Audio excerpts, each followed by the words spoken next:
So do you want to get a fast start in your real estate career? Well, listings are the name of the game. Hi, I'm Darryl Davis, best-selling author of the book, How to Become a Power Agent in Real Estate. Let's take 5 minutes to talk about the importance of listings, tips for setting listing goals, and strategies for keeping your inventory high. And my students, on the average, double their production over their previous year. So let me just share with you in a couple of minutes here some ideas to jumpstart your career or give your career a boost. So here's tip 1.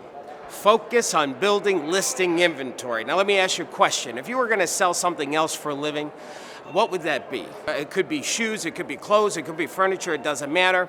I want you to think inventory. See, if let's say it was shoes, you can do one of two things. You can go get a shoe store, get some racks, buy some shoes, and have people come to your store to buy your shoes. That would be the one business model.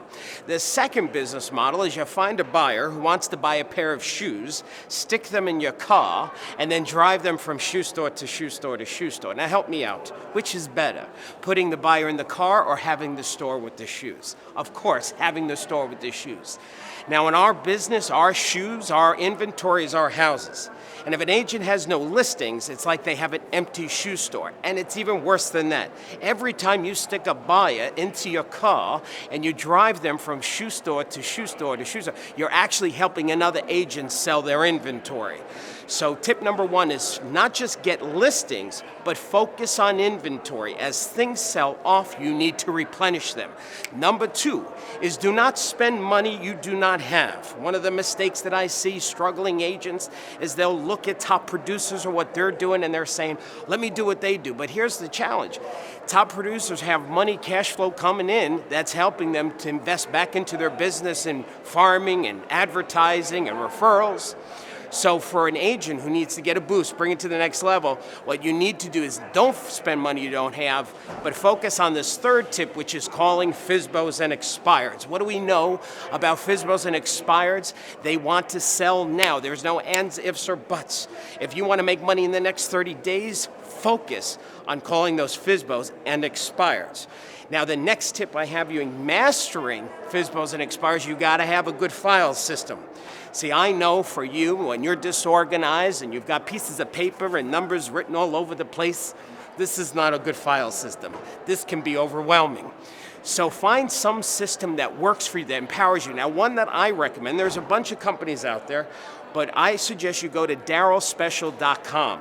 This is a company called RedX that we negotiated a great deal where there's a free month and money is waived. And if you continue, of course, we get paid for that. A little disclaimer there. But I don't care if it's that or something. You need to find a file system that will empower you. The next tip is have strong dialogue in calling the for sale by owner. See, I know for some of us, the reason why we don't call FSBOs is because we don't know what to say and how to say it or when to say what needs to be said. When you have dialogue that you feel comfortable with, you'll actually want to make the calls. For example, hi, I'm calling about the house for sale. It's still available. Hi, this is Darryl Davis from Power Realty. How are you? Anyway, have some dialogue that you like that works for you. Next tip is when you're calling the FSBOs, I want you to ask yourself the question, what are you committed to accomplishing? Now, most agents would say they're committed to getting the listing appointment. When you have that as your commitment, you're actually putting a lot of stress on yourself. So let me move the stress off you, and here's what I think you should do. When you call a for sale by owner, do not be committed to getting the appointment. Actually, be committed to building a relationship. See, if you focus on building a relationship, how do you build a relationship with anybody? You got to ask a lot of what? Questions, yes. So part of being great, like when I call FSBOs live in our training program, our batting average for myself and my students will call 4 FSBOs, schedule 3 appointments. And I'll tell you, it's the dialogue, but it's also this philosophy. Take the pressure off of trying to close for an appointment and be committed to getting to know this other person. If you do that, the appointment will naturally come on its own. And the last tip that I have for you is have a strong listing conversation. I don't like calling it listing presentation, even listing appointment, but a strong conversation.